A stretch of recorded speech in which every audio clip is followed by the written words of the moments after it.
Hello everyone, কেমন আছো সবাই? জানি আমি একটু লেট হয়ে গেছি জন্মাষ্টমী স্পেশাল কেকের ভিডিওগুলো দিতে। সেদিন কিন্তু বেশ কয়েকটা কেকের অর্ডার ছিল, তবে প্রত্যেকটার ভিডিও তো করতে পারিনি, তবে যেটুকু করতে পেরেছি সেগুলোই তোমাদের সঙ্গে শেয়ার করব।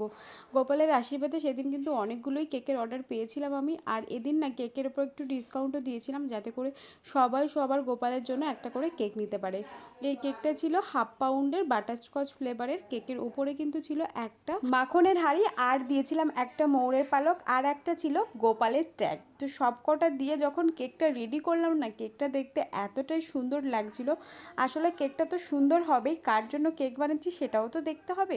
তো নিচে কিন্তু নজেল দিয়ে ফুল মতো করে দিয়েছিলাম, আর সেদিনকে যে কটা কেক ছিল সব কটাই কিন্তু বলতে গেলে ব্লুই ছিল, তবে একটা দুটো ইয়েলো কালার ছিল, কিন্তু বেশিরভাগই ছিল ব্লু কালার। তো তোমাদের কাছে গোপালের কেকটা কেমন লাগলো অবশ্যই কিন্তু কমেন্ট করে জানিও, আর পরপর বেশ কয়েকটা ভিডিও কিন্তু তোমাদের সঙ্গে শেয়ার করবো।